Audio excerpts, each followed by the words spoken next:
everyone. Thank you so much for joining me today on Grief and Rebirth podcast. I'm speaking to you from my studio in West Orange, New Jersey, and my very, very special guest, Seta Araz Shahinian, is coming to us from Wyckoff, New Jersey. Seta is an energetic healer and conduit of healing and transformation for people throughout the world for the past 20 years. She was the first guest on Grief and Rebirth podcast and is returning to the podcast today because she wishes to share some of the tremendous knowledge, understanding, and experiences she has recently gained with all of us. In the spirit of transparent, full disclosure, Seta has been my energy healer since shortly after my husband transitioned to the other side. Therefore, I know from personal experience that Seta can perceive the energetic template that encompasses a person's mind, body, and soul, and identify the patterns, states, and conditions that define our current lifetime. Through prayer, Seta focuses on releasing curses, evil eyes, hexes, and jinxes we ourselves have created, inherited, or ones that others have imposed upon us. I have personally experienced this. Seta facilitates purification from alien negative energies, entities, and soul attachments.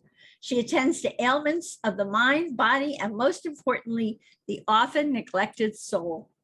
She has channeled her own modalities called Two Hands to Heal and the diligent application of deliberate intent amongst other healing techniques uniquely her own.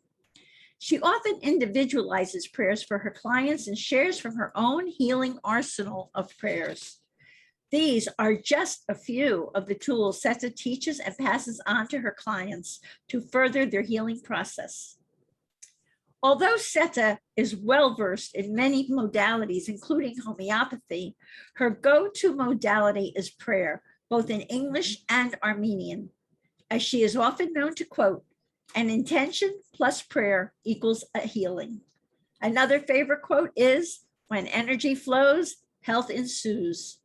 Her priority is always to help release the various blockages and impediments that obstruct energy along energetic pathways and with organs and systems. Seta always encourages people to develop their own relationship with Source through prayer, which she believes is fundamental to receiving the blessings of divine intervention that make for an easier, more balanced, and healthy life. I'm looking forward to interviewing Seta about why she focuses on prayer. What is an alien negative energy? The types of emotional, physical, and spiritual issues she helps people to heal, the new focus of healing that Spirit has revealed to her, titled Multiple Soul Syndrome, and more. This is going to be a very enlightening, insights-filled, and fascinating interview about emotional, physical, and spiritual healing. And by the way, again, in the spirit of open transparency, Seta channeled the name of this podcast, Grief and Rebirth, Finding the Joy in Life. What a tremendous blessing. Hi, Seta. Hi, sweetie pie, my remarkable healer and wonderful friend. Welcome once again to the Grief and Rebirth podcast. Oh, what a pleasure, Seta. It's such a pleasure to be here. I know, all these years we've been working together and here we are. Wow. So let's begin. And I am a living testament to the wonders of your healing, really. Let's begin our interview with this question. Please tell us what your life was like before you became a healer, and how did you happen to evolve into being a healer? Well, soon after I graduated from NYU Stern with a degree in accounting, I married my husband, Dr. Paul Shahinian, and we started our own optometric practice. He's an optometrist, and I did the business end. I took care of the business end, all the buying, the selling, the accounting, obviously, and he was the physician. And he is the physician, thank God, in Fort Lee and Westwood under Linwood Optical. And everything was running beautifully. We were quite successful early on and very happy. And God blessed us with children. And fortunately or unfortunately, I can say, unfortunately, because it created difficulties with my children, but fortunately, because it was a tool for progress and evolution, right? And that's why we're here on earth, is to progress and evolve as souls. And sometimes from the greatest heartache comes the greatest lessons and the greatest momentum towards our own evolution. So my first son started regressing in his speech, but over a short period of time, meaning over 6 or 7 weeks. And I thought it might be, I attributed it to vaccinations actually at the time, and the doctor poo-pooed it and said it's impossible. And then my second son, it was a month before his 24th, his second birthday, and we were at the doctor's office, and he gave him his shots right after he had had his first ear infection. And that night he started screaming and ranting and raving, and by the following morning he was mute.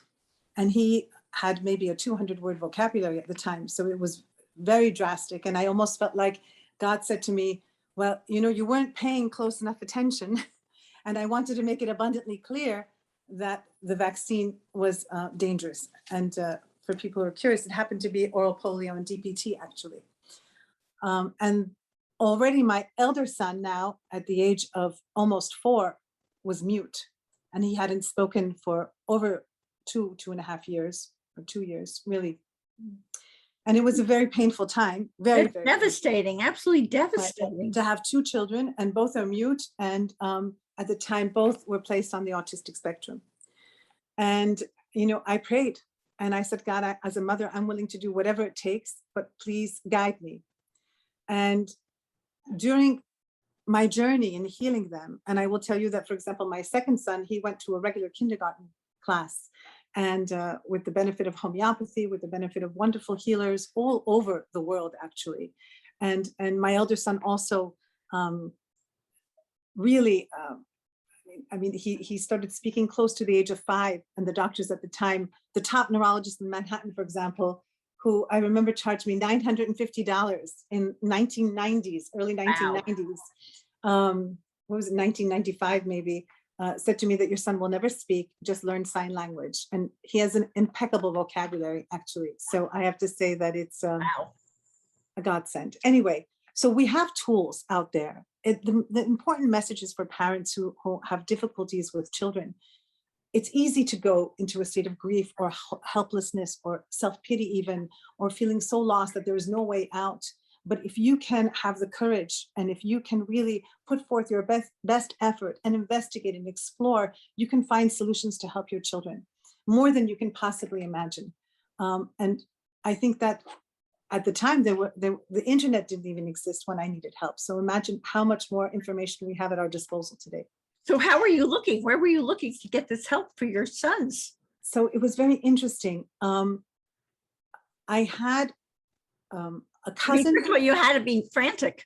I know. Well, I had a cousin in Brazil who ended up doing some hair analysis with Doctor's Data Lab in Chicago, and I remember that I just remembered that this was a lab that did very sort of alternative kind of testing. And when my son was prescribed massive doses of vitamin B6, I said, well, how do I know if he's even deficient? So I ended up asking and got a prescription and sent the blood to this man and to this biochemist, a world-renowned biochemist, which I didn't know at the time. And he told me, you have to take your son off of dairy and wheat. And at that point, he had been truly mute for 2.5 years, like not a word, nothing, zero, grunting at best. And within 24 hours, he was babbling. Wow. And within 1 week, he was speaking in words. Within a month, he was speaking in sentences. Wow. But you know how things work? It was exactly the same month that I was prescribed a homeopathic remedy from a doctor in California that I found. So it was tools like this. And so I understood that he had allergies. I ended up working with Dr. Doris Rapp up in Buffalo, New York. And she said to me, you seem to be a very open-minded mother. She said, I'm only managing allergies, giving you inoculations. And I was injecting, shots every day. It turns out that they were allergic to every single thing they ate, everything. They had a leaky gut. The food was leaking through the intestinal wall, going into the bloodstream. And if they ate anything, they were developing antibodies against that food. I mean, They Oh, were what a and the nightmare. reactions were atrocious. From different foods would evoke different behaviors, sometimes screaming, sometimes crying, sometimes sleeping, sometimes whining, sometimes fighting. One of my greatest regrets is not having a camera with me during that week that we went to see Dr. Doris Rapp, because you could see she did something called provocation neutralization, where she would provoke a response and then give an infinitesimal dose of whatever they were allergic to and to neutralize it. So it was sort of like homeopathy, personalized homeopathy. Wow. It was wonderful. Anyway, on the way out, she told me about this healer in Canada. And I ended up taking my children there 16 times for a week at a time over the next 4 years. And I ended up studying with that gentleman and Dr. Harvey Steele and Dr. Larry Steele, originally in Chatham, now in Guelph, Ontario. If you're listening to this up in Canada by the Toronto region, I mean, really a godsend, truly. So we have choices and we just have to search, and we must never, ever give up hope. And, you know, my son ended up graduating from Drexel, and he's doing wonderfully. And the other one is driving. And also, I mean, nobody would really think at this point where our beginnings were. Anyway, I ended up understanding that I had an affinity for healing because I could feel what all of these healers were doing with my voice. And I learned to study. I studied the modalities that they were teaching, and began my private practice, and left my husband. And he was devastated, actually, because he thought I was, you know, had been in partnership for over a decade together. And literally within 3 months' time, I was working full time in my private practice, and I haven't turned back. And that was 20 years ago. And what a testament that you just started to learn this thing, and already you were building a clientele, because I mean, I can tell when you're very gifted, Seta. Thank you. Did he teach you, this man you were learning from? Did he focus on prayer? Because I know you focus on prayer. No, but you know, our emotions are organotropic. This is very important, right? Let's say you get very angry about something and you think that it's in your mind, and then you cool down and it just sort of fades away. But in reality, that anger went directly to the liver. All emotions have an affinity for a particular organ. And if we indulge the same emotion repetitively, we block that organ. We block the meridians that nourish and sustain that organ. And eventually, we're going to have some kind of pathology develop in an organ that is lacking energetic sustenance and nourishment. And we do that because we think incorrectly. And so our bodies really hear what we're thinking. Our bodies really react to what we're thinking. And hold on to it. And hold on to it. And hold on to it. And hold on to it for so long you can't even imagine. So as I was working, I saw, for example, an emotion. Let's take an emotion of guilt. And I saw the emotion of guilt in the upper part of the body, in the center of the body, and below the body, and it was everywhere. So as in the beginning, I used to work with hands-on healing. And at one point, Spirit said to me, Seta, sit down, because you can't possibly remove the energy from everywhere. Sit down and pray. And as you pray, you will be the conduit, you'll hold the space, and the prayer has intention, but the voice also, one of the ways in which we heal is through voice, not just through energy, right? God said, let there be sound. So sound actually precedes even light. So the sound of the prayer, the frequency and vibration of the prayer, whether it's in Armenian or in English, and they offer different, there are different benefits. You know, sometimes the person needs to hear all the words and understand all the words. And sometimes you don't want the person concentrating on the words. And then I'll switch to Armenian because it just flows over them, and they just go into a trance without paying attention to every word. And it's, of course, it's a different vibration. And it's interesting, you know, it's a Proto-Indo-European language. So it's one of the oldest, most ancient languages. And then English, the other language, is one of the most widely spoken languages. So I feel like it's no coincidence. Absolutely. Is there a correct way to pray, Seta? Yes. Yes.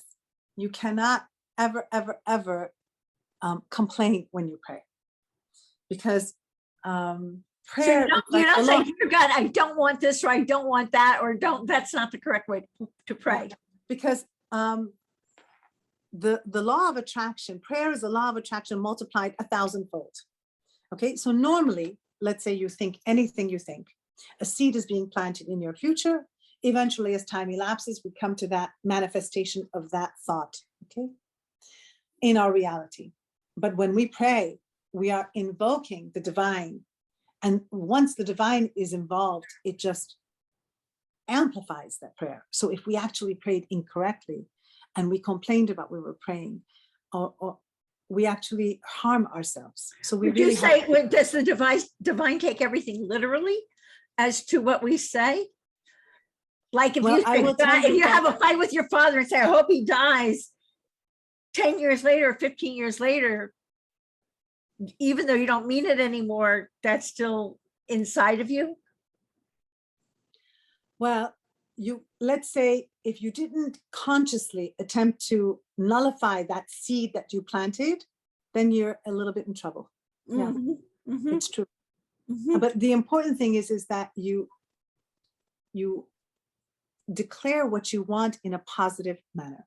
Let's say if I'm not working, right? Thank you, God, for my current employment, for this lucrative position with a wonderful team around me. Instead of saying, you know, I don't only want to say the negative, but I don't only want to complain about not having a job, for example, because that's not my, it's not appropriate. But it's very important to pray properly. And I'll tell you what else.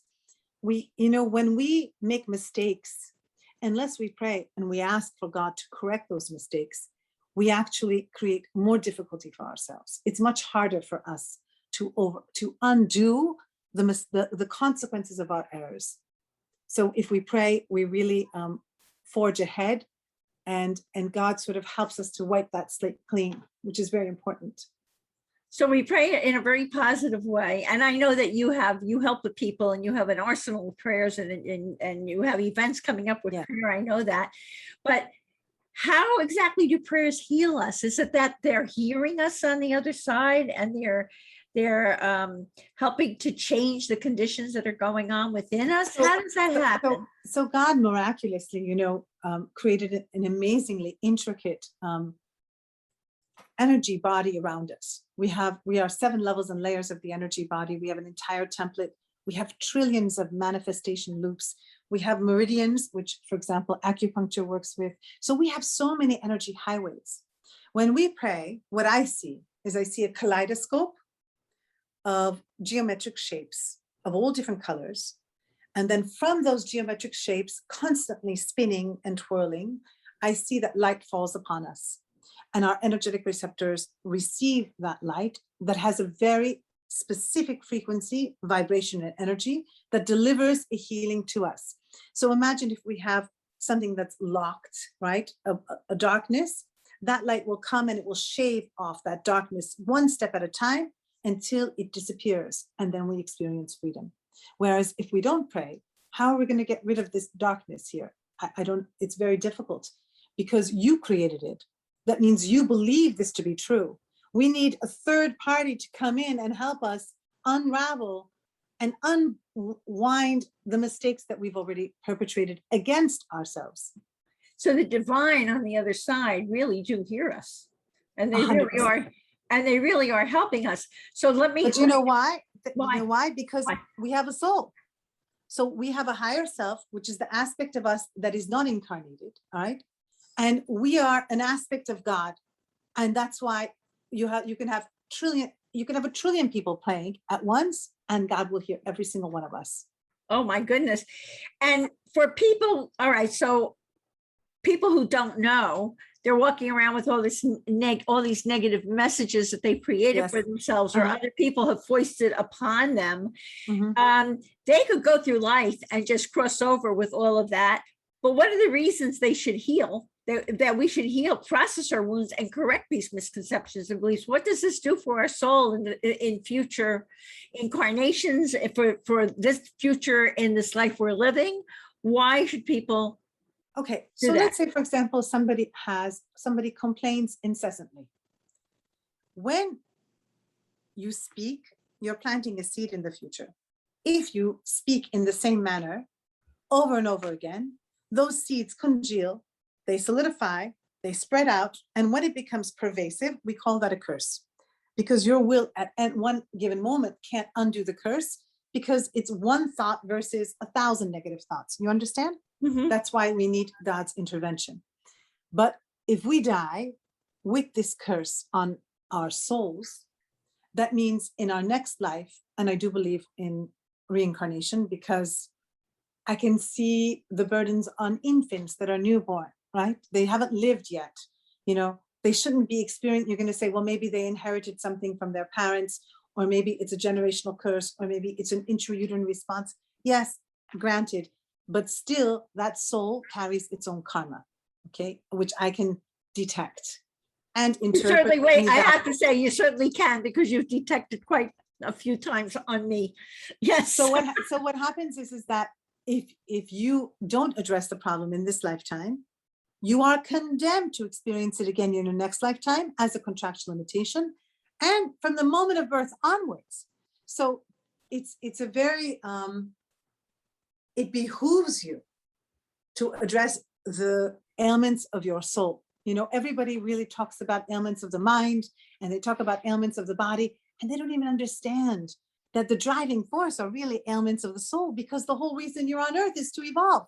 That's it. I mean, my children had difficulty. I am sure that I arranged for that to happen, and they graciously volunteered for that to happen so that I could learn and that I could help, just exactly like you do, right? You're helping people from your pain because That's you've right. learned a lesson, and that's part of our life purpose, is to learn something and then share it with others. Absolutely. So, Seta, besides curses, what types of emotional, and I know you do so much, you're so gifted, what types of emotional, physical, and spiritual issues do you help people to heal? So if someone's listening to this podcast and saying, wow, maybe I should go see Seta. What does she Okay. do exactly? So we one of my favorites is altering timelines. You know, somebody is on a trajectory, but they were thinking negatively and they've attracted all this negativity into their lives, or obstructions and blockages. So, or they have colliding timelines that really conflict, and they are conflicted in their choices and their passions and everything else. So if we can take away the less desirable timelines and create one trajectory, one timeline that's superior, I can't tell you what a relief it is for that person. And that's only one of the things. There are so many things. For example, people jinx themselves all the time. And the most probably common form of jinxing, and there are many ways in which we jinx ourselves, but one of them is where we actually place a limit on the good in our lives. And believe it or not, the average person on a scale of 1 to 10, the limit is a 3. When things get good beyond the level 3, they begin to sabotage themselves because they feel uncomfortable with it. It's too good to be true. They can't allow it to happen, or they feel like there's some unforeseen horrible event that's going to befall them. Best, and pull the rug out from under their feet, best that they curtail the blessing themselves so that they can feel comfortable and control the negative that's ensuing. It's So there's a part of them that wants it, and there's another part that's holding them back. yes. You also heal a lot of physical issues with people. Well, yes, I work with allergies, migraines, you know, whatever, a lot of, yes. I mean, you help people with all kinds of things. And the spiritual issues, anything specific you want to talk about spiritually right now before we get to these alien negative energies and all of that? So I will tell you that there is an epidemic of people not going to the light. So apparently only 24% of people who pass even receive religious rites. So oftentimes people are just having memorial services where they're talking about how wonderful that person was.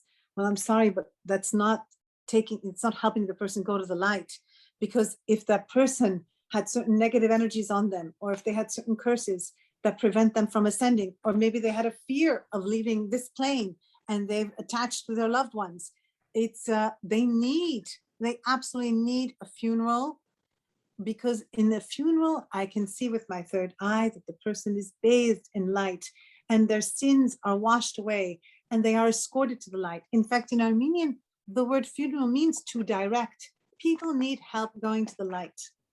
And there's a reason why, you know, it's like throwing the baby out with the bathwater.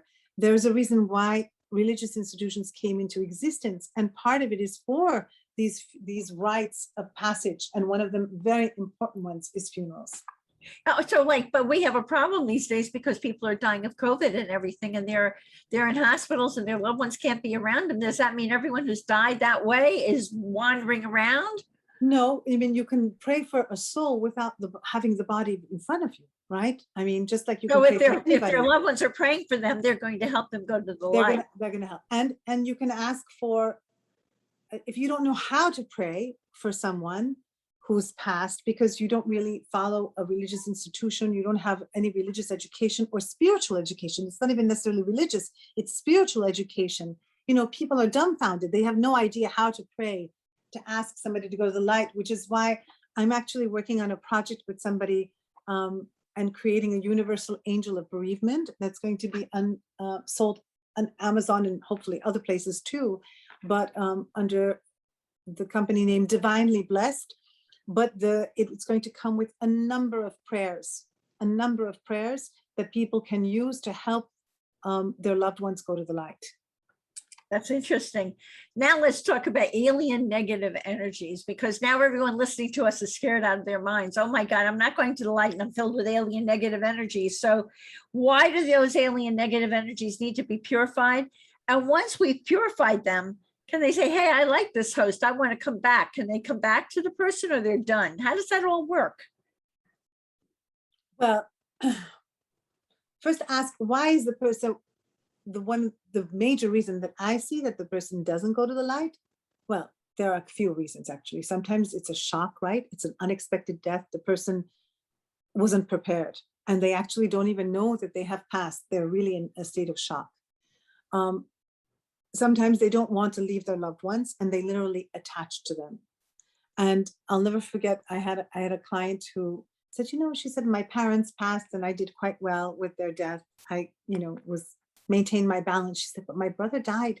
And she said, I can't get him out of my mind. He's with me every day. And I even purchased a Porsche, she said, because it was his favorite car. And I said, whoa. And I looked at her and I scanned her, and there was her brother just sitting on her chest. Oh my gosh. gosh. He had told her to buy the Porsche. Anyway, after the soul was separated and sent to the light, she said, oh, I hated that Porsche. She said, I can't wait to get it. It was so not me.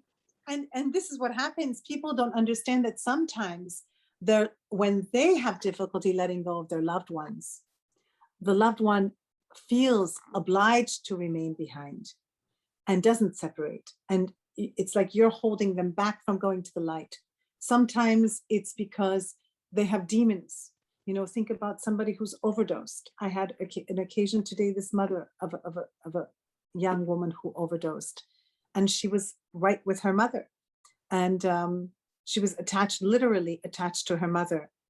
But she couldn't go to the light because she was cocooned in negative energies. So until those negative energies actually were exorcised from her, and she was prepared for her journey to go to the light, and she had a heavenly escort of divine beings and angels, and actually Mother Mary was with her too, and then she was taken to the light. But it took over 2 hours of prayer, I will tell you. Wow. So it's not like this. If a person is really stuck in this realm and can't go to the light, it does take a concerted effort with faith. Is this the same thing as when people talk about ghosts? They've been unable to go to the light? Yes, sometimes, yes, absolutely. There are and they probably need help to go to the light. Yes, it's an epidemic proportions. We're talking about I can't even tell you how many times I've had people just go to the hospital. Let's say they were under anesthesia. They were vulnerable at that time.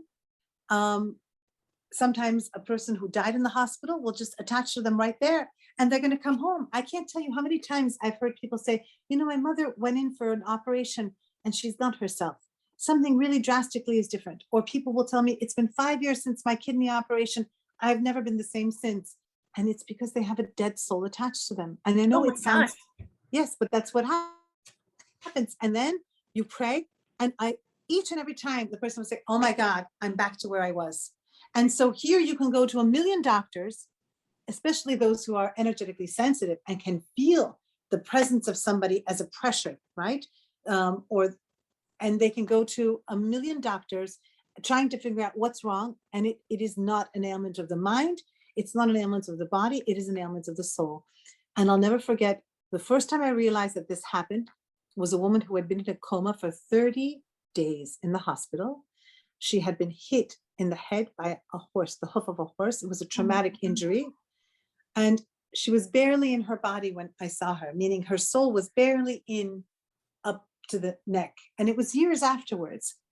Her husband went to the restroom and she whispered to me, she said, if you can't help me, she said, he's going to send me to a mental institution. She said, because I am hearing voices and I'm seeing things.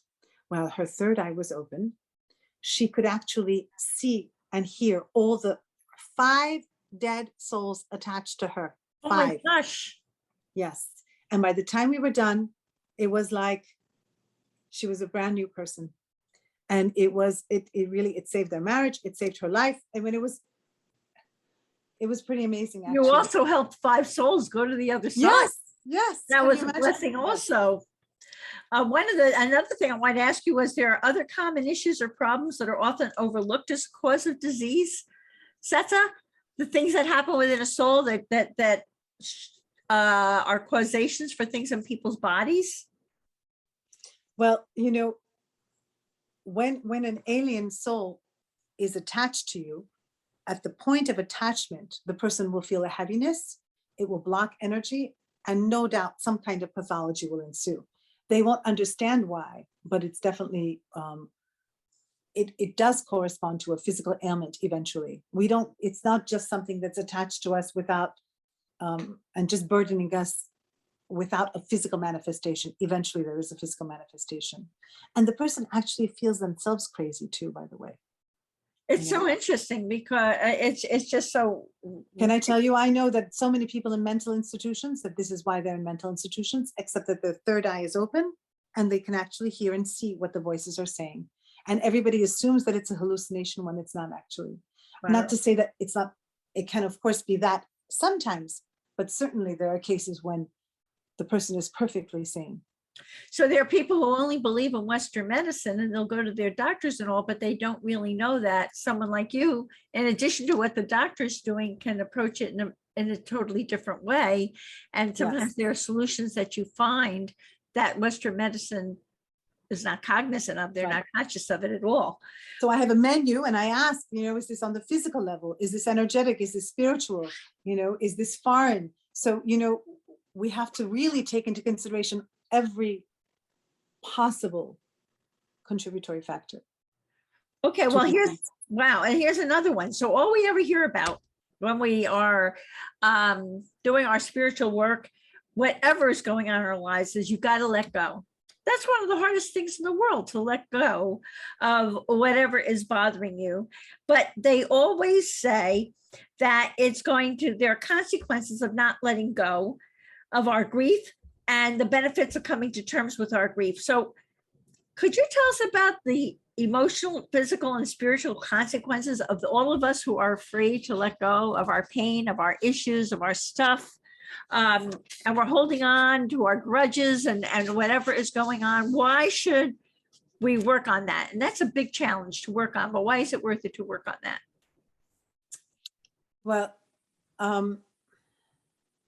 if we don't work on it, it curtails our blessings and it curtails abundance in our life.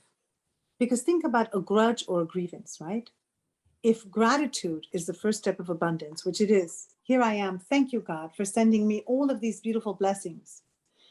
If I take into consideration the law of attraction and I begin to complain, and I'm not even when I'm speaking to God, but in general, you know what he did, you know what he said, you know what happened, all of these things. How can I attract good into my life when all I'm doing is complaining? I can only expect to receive into my life that which emanates from me. It's the law of attraction is exact and precise, whether we want it or to be or not. So when we complain, we really are only inviting more things to complain about. But I really wanted to talk a little bit vis-a-vis grief. Go ahead, please do. You know, my cousin, for example, just very recently, unexpectedly lost her husband and to a heart attack. And I saw her really spiraling downwards, as I have many and witnessed many people. And it's very difficult for people to overcome the loss of a loved one, a spouse, as you very well know. As I very well know. And Yep. and what I see is that there was a timeline that she was on. And at one time, that timeline had her husband, but it no longer has her husband. Now she's on a different trajectory at a crossroads, right? She turned. But what I find is that the longing for her husband ensures that she jumps backwards in time and that she jumps off of the current track and goes back to an alternate timeline, which has come to an end. There is no future in that timeline. It cannot move past a certain point and a certain date. And so what she does is she continuously moves backwards. And instead of moving forwards, she's going back in time, because only in the past does her husband exist. And so it assuages the wounds by living in the past. But there's a big problem, because your energy will shatter. Your entire construct will shatter. We have an energetic structure, and paralysis will ensue. And Are you talking about physical or emotional paralysis? everything, Everything. the ability to take action will ensue. The inability to take action will then come and become so disempowering that the person is sort of halted, because she's on another timeline. We have to make sure that a person who is grieving understands that they have to go back to the original, to their current timeline, so they can live. And we have to give them the tools to be able to cope with that loss. It's just so important. And until we do so, I have to tell you, I've seen people 10 years afterwards, still in a state of grief, prolonged grief. I have to. And it's because they're actually still living in a past timeline, and they don't know how to come, they don't know how to dissolve that timeline and come here. And there's also that issue of negative energy, right? You can't think about something negative like grief all the time and not imagine that there are energies in the universe that will come to you, right? And that will attach to you. So we become, we're in a dynamic situation. We're constantly growing, evolving, or we're stagnating and devolving. And that's why it's so important for us to do the work that we do, because the soul takes such, it's such an investment for our higher self to send us down. Because what if we incur more karmic debts? What if we devolve? We are really harming ourselves. So you can't imagine how much your higher self, how much God wants to help us through this journey. And what happens when we don't ask for help? Then we really get stuck. And then we're in a state of mourning that's endless. It's endless. That's your story. That becomes your life story. Yes. And instead it's of actually moving on and being there for other people in your life and being a role model and moving Yes. forward in your life, that becomes your hanging out. That's where you are. I've seen it so many times, and it's sad. Seta, could you introduce our Grief and Rebirth audience to this new focus of healing that you recently discovered, and tell us how you receive this information? Okay. So this is my fascinating friend Seta, everyone. So give a listen. Thank you, honey. So, it had been some time that I hadn't been taking some courses, only because I have a lot of gifts and modalities at my disposal. But when Spirit says something to me, I'm like, what? And I obey without even asking a question. So what happened was that there was my friend Catherine mentioned a course called Psych K, and my guide said, you're going to go and you're going to take your daughter. And I didn't even look it up to know what it was about. Nothing, zero. I literally signed up and registered without asking a single question. Now, because when they speak, I listen. listen. How old was that? At the time, she was 19. It was 2018. Okay. And Psych K really approaches healing from the perspective of the subconscious mind. I'm sure you know, but perhaps our listeners don't, but only 5% of our behavior is actually controlled by our conscious mind. 95% of our behavior is controlled by the subconscious mind. And unfortunately for us, the subconscious mind can be as easily educated by dreams, by fantasy. It's an amazing amount of influence that anything other than reality has on the subconscious mind. Okay, so I said, okay, I'm going to go, and I took her. And at the time, that we were having some issues with her complexion, and I thought that perhaps, who knows, it was something emotional on the level of the subconscious mind. And I said, best that sometimes it's best when it's not the mother working on you all the time, right? It's nice to get other people to help. So I always pray before the course because I want to receive the most that I can out of the opportunity that God has orchestrated for me to benefit from. And I heard, and it was actually, and it's I have to say, it's not always Jesus, but it was Jesus in this time. And he said, she has to process her grief, her intrauterine grief, from losing her twin. And she was originally a twin.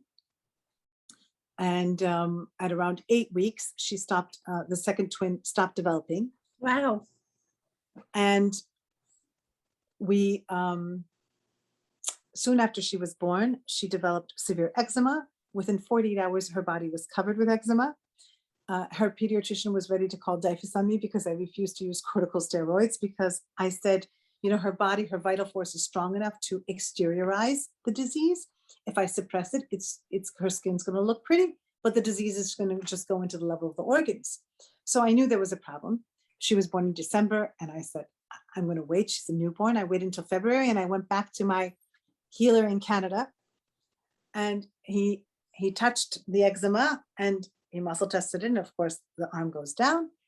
And he said, oh, intrauterine, obviously. He said 8 weeks, 3 days, fear of losing someone you love. He said her whole life she would have been so afraid of losing people that she loves to death. You would have never known why, but this is why.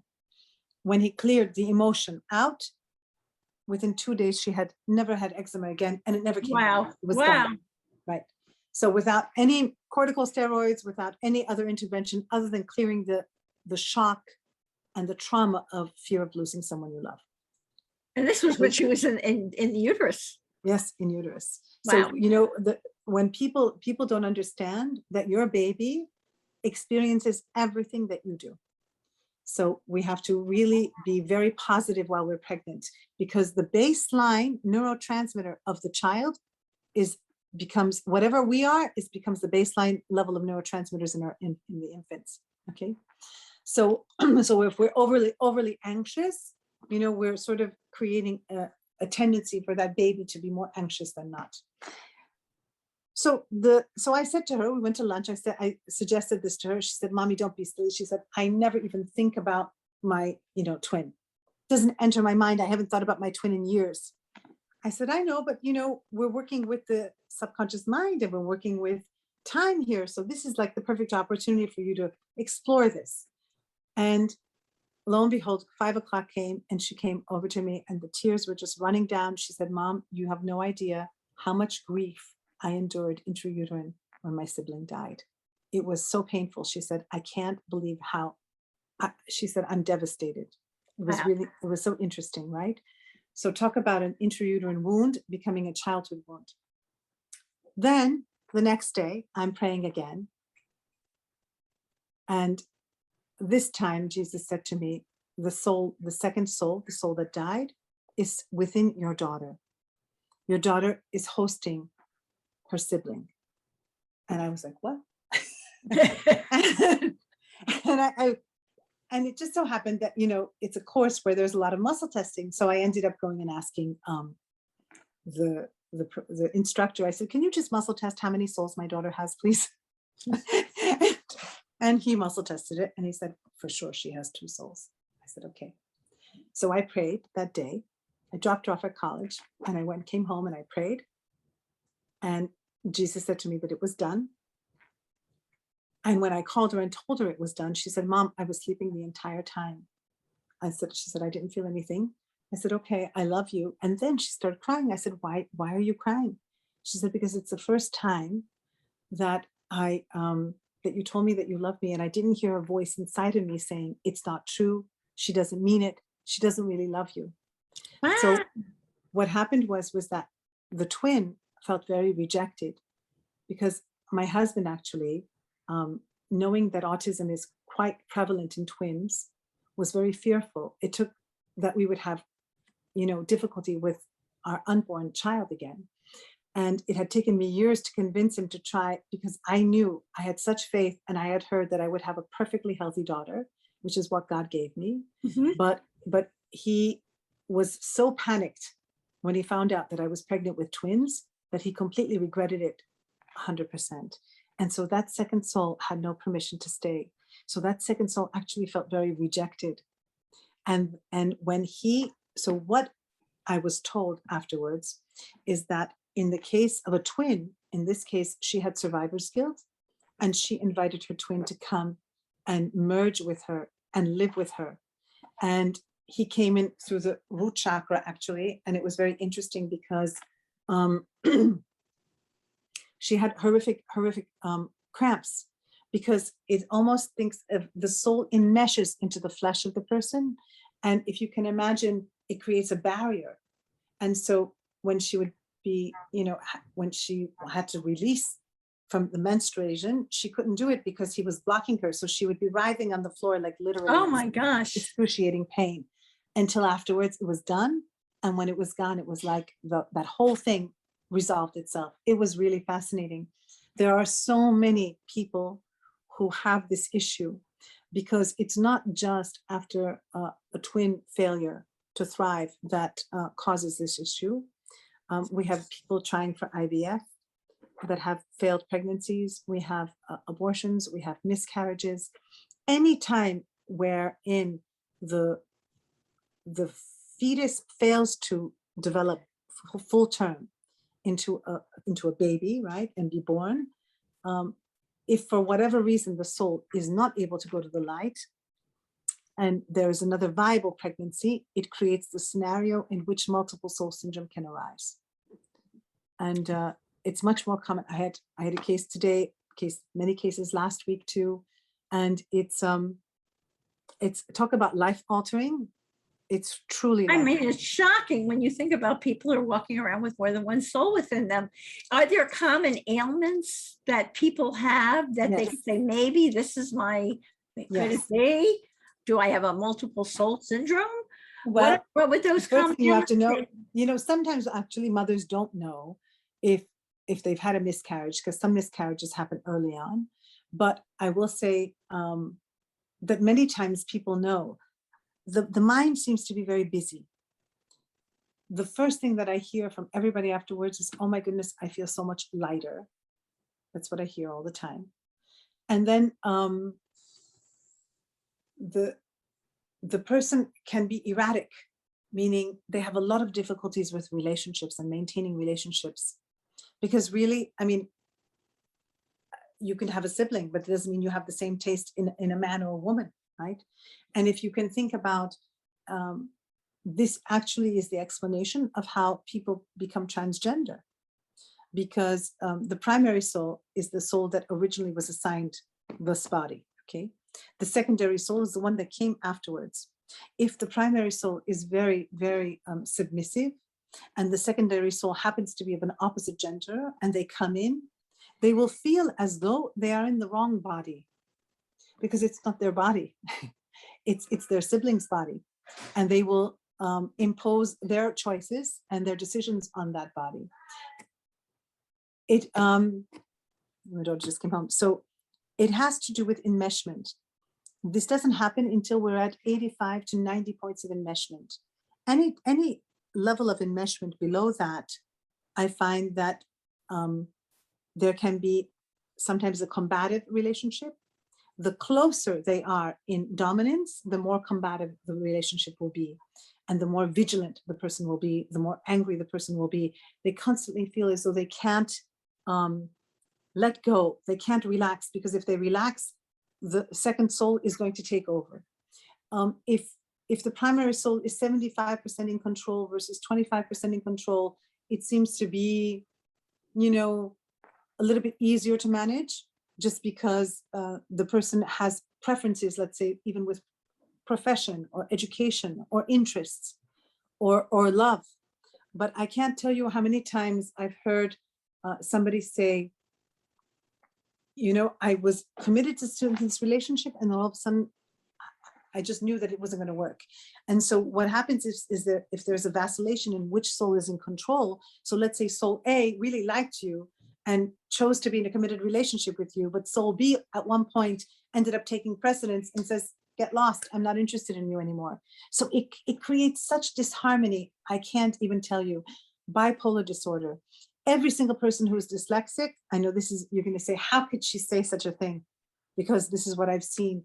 Every single person who is dyslexic has a multiple soul syndrome. You see, it depends on where the entry point is. So if the second soul came in through the third eye or through the crown chakra or over here in the back, then the brain, learning disabilities, different things become problematic. If the person came in through here, the chest, a lot of times it's tremendously anxiety inducing. They feel very powerless. They might have asthmatic issues or versus colic in newborns. I had a fascinating case where a mother had multiple miscarriages. And when the baby was just a few weeks old or a month old, I can't remember now, we ended up doing a removal of 3 souls from the baby. Wow.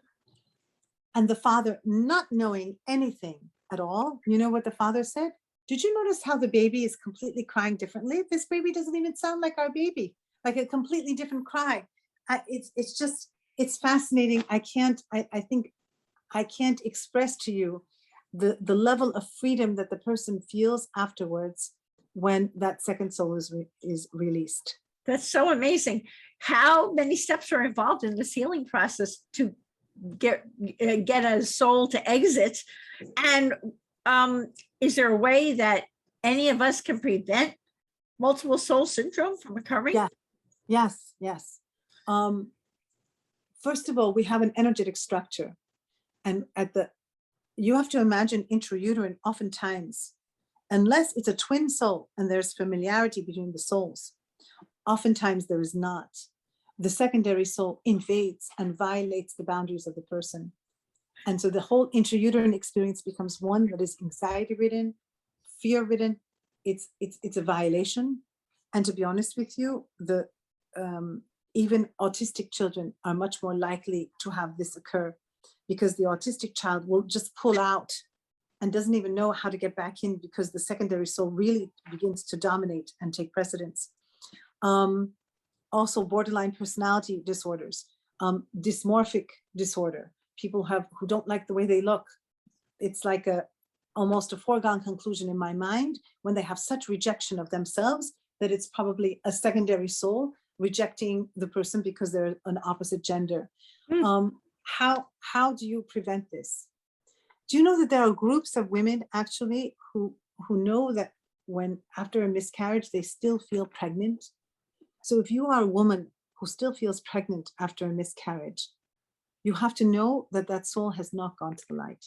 In fact, I've worked on people afterwards, releasing that fetus, and it's the first time they cry. Like, one of the telltale signs is that they don't even go into grief so much. So if you have suffered a loss of a pregnancy due to an abortion, a miscarriage, a failed IVF, whatever it is, you have to pray for that baby's soul to go to the light so that you can avoid the scenario of multiple soul syndrome arising. Now, do people need to pray through a healer like you, or can they just create their own prayer and have this not happen? How I mean, does everyone? I mean, a lot of people, yes. A lot of people don't know that they have this problem. But you know, when they hear me describe this, they're going to say, "Oh, I know. It's going to be like, this is the crux of my issue. This is right. This is what I have." That's why I'm doing the Angel of Bereavement, because I really want people to have some prayers, and I'm going to be doing some group healings guided towards this, specifically directed towards this, because there are multiple stages. Number one, it's the removal of the soul, okay? And it's like an intricate surgery, I have to tell you, because it's true enmeshment. They've developed and grown together. So the soul is literally enmeshed in the flesh. It's not a light procedure. Number two, we have to rebuild the structure, because when the person was invaded, it destroyed an aspect of the person's structure. And so it developed an area of vulnerability that has to be. I work with intrauterine rescripting. So we have to go back intrauterine and look at all of the times in which the subconscious mind drew a conclusion that has curtailed abundance, that has burdened the person. For example, when I did mine, I had guilt. Intrauterine rescripting is not just for people with multiple souls, but anybody can use it. My mother, my sister and I are less than a year apart. We're 11 months and change apart. And when she found out that she was pregnant originally, she had just given birth weeks ago. I mean, she wasn't ready to be pregnant.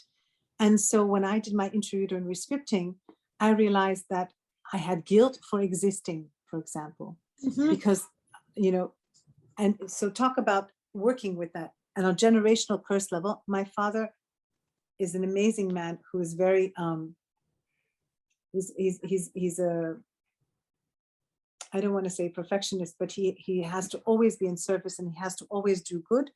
And so he had guilt for inadequacy because he has such high expectations of himself. So as a generational curse, right, I inherited guilt from him. Then it was an intrauterine guilt for existing. And of course, my own karma, my own contractual limitation from my past lives was guilt. So you can see how God orchestrates this perfect medley of guilt, for example, in my case, or for all of us. It's not haphazard, the parents that we pick. It's because they further extend our own contractual limitations. But so it's a beautiful thing to be able to do intrauterine rescripting. There are many things that have to happen, and we have to work on the level of the subconscious mind. I have to say that when I look at people who've overdosed at this point, every single one of those people who've overdosed have multiple souls, without exception. Wow. Now, Because, say a child is overdosing, or say they've been into drugs and now they pulled themselves out of it. What happens to that multiple soul if they get rid of those toxins and they clean themselves up? well, the change has to happen on the level of the subconscious mind, right? So if there's a constant power struggle, this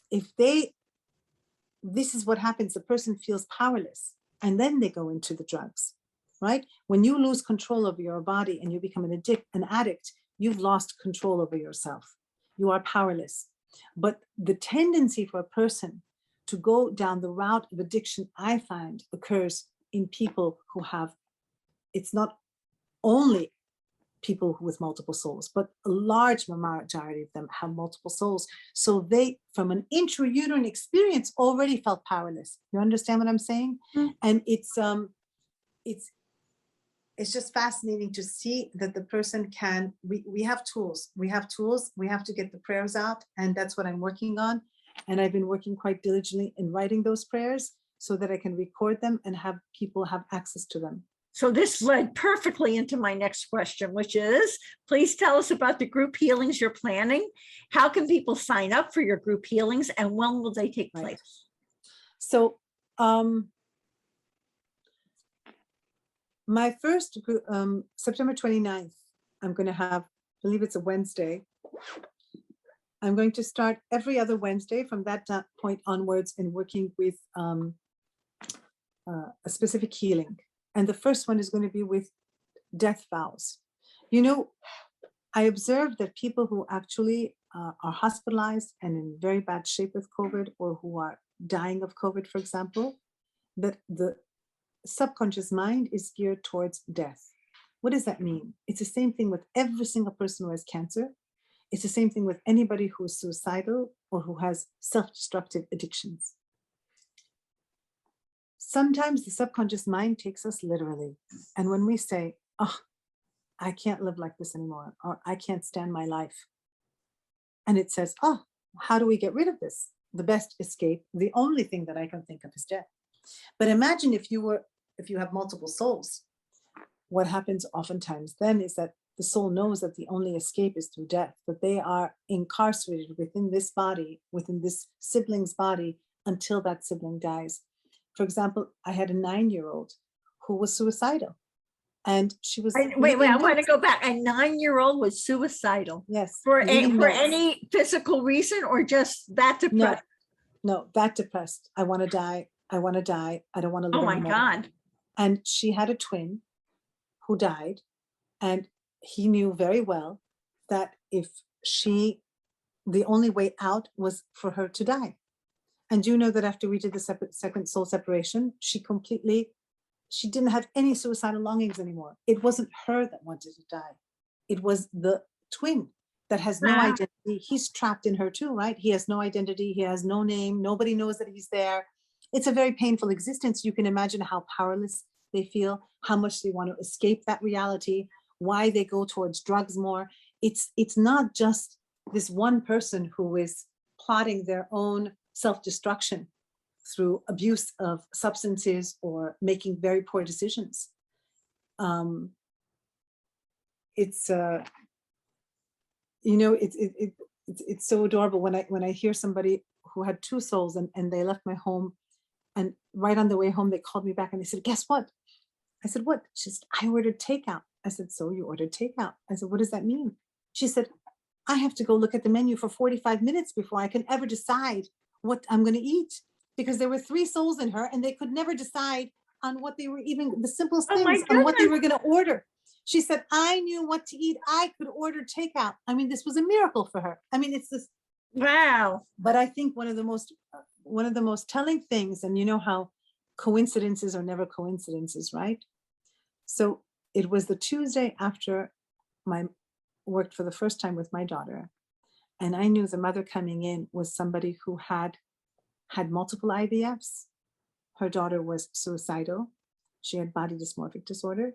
She was anorexic. She was hospitalized for suicidal tendencies.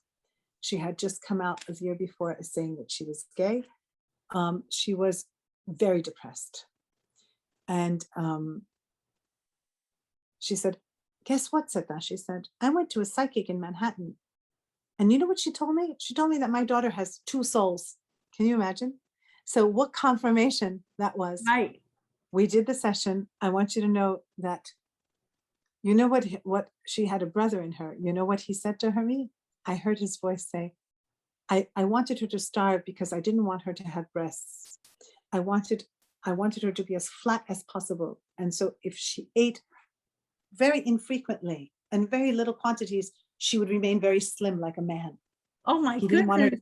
want her to have curves. And she had very short hair. I want you to know that 2 months afterwards, I saw the mother. I asked her, I said, how's your daughter doing? She said, well, she gained 25 pounds. She's not suicidal. She doesn't have body dysmorphic disorder. She's dating a boy. She's happy. She's studying. It was A miracle. a miracle. A It was miracle. So that's why I want to give people hope. And I know that it's not the easiest thing to do, a separation of souls, but I hope that that with the proper prayers and in the right way, that we can bring relief to a lot of people. And most importantly, if somebody's pregnant, to make sure that they don't, like if you've had an abortion, right? If you sit there and you think about all the guilt, that means that you feel, or if you've had a miscarriage and you're fearful of another miscarriage, or you're worrying, or you're anxious, any extreme emotion can be cause for that soul to not ascend to the light. So please, please pray and ask God to help take that soul to the light. This is what it's all about. We can't do it alone. That's why we have to pray. All right. So if you're having a group healing, what are the different subjects that these prayers, these group healings will be dealing with, and how can people sign up for them, and get themselves on your list so that they can partake in this? The first healing is going to be about vows, death vows, because people don't even know that they have them. Every single person with cancer, if you ask the subconscious mind, I want to live, that hand will go down like this, If you say, I want to die, it's a strong and solid. So here we have the person fighting for their life. Meanwhile, their own subconscious mind is driving them to death. I mean, this is anybody who is suicidal, anybody with addiction. So the first thing I'm going to do is I want to work on death vows. And I'm going to do it with working with the subconscious mind and prayer. So while I pray, the person's going to be saying and repeating a statement as in between my sentences in order to be able to really create the change we need on the level of the subconscious mind, as well as invoking God to dissolve those patterns, the negative patterns externally. So we're going to go from the inside out and the outside in. And that's the best way, I think. Wow. And then we're going to work on, I'm going to work within the next September, October, I'm going to be working on addictions and suicide and taking back our power. And every 2 weeks will be a different subject. That'll be fabulous. So where do people On Wednesday go? nights. Wednesday nights, where do they go to start to sign up for this, Seta? Seta is SETA, Seta at ehealings.com. SETA at ehealings.com. And is there anything we haven't covered you would like people to know about, Seta? Have we covered everything you want people to know? Well, I'm 99% sure I'm going to do an e-healings with Seta podcast. And I'm going to just announce probably a week and a half before each group healing, the subject that I want to talk about and I want to heal a little bit more at length, and then feed into that Wednesday night healing that comes, because I think that too many people are suffering needlessly, Irene, and we have to help them. I think that's wonderful. And so what are the best ways? Seta at ehealings.com is the best way for people to connect with you? Yes. Okay. Please. And what is Seta? And if they connect with me, please also have them mark their cell phone. Okay. So very important when you connect with Seta to give her your cell phone number. Thank you. You're welcome. And Seta Araz Shahinian, what is your tip for finding joy in life? Oh, I think it has to be gratitude. It just has to be gratitude, because, you know, the more grateful we are, the more God blesses us. I mean, think about it. When you made your favorite meal for Matt and he said, Mom, that was delicious, what was the first thing you thought of? He said, I'm gonna make a note of that and I'm gonna prepare it for him again, right? That's true. Absolutely and true. And if you are the parent of your child's physical body, God is the parent of our soul. And so God wants us to be happy too. And so when we say thank you to God, what else can I give her? What else can I do for Irene, right? And then I always say, you know, how can I serve you, God? Because I know that God uses you as an instrument, right? Absolutely. To heal. Absolutely. And here we are. yes. What a blessing. Seta, it truly has been. How much more of a pleasure could it be to once again share you and your incredible healing gifts with our Grief and Rebirth podcast audience. Thank you from my heart for this amazing interview with so much valuable new healing information for all of us. And here's a loving reminder, everyone, that you can see the show notes and all Grief and Rebirth podcast episodes on ireneweinberg.com, and make sure to follow us and like us on social at Irene S. Weinberg on Instagram, Facebook, Twitter, and YouTube. As I like to say, to be continued. Many blessings and bye for now.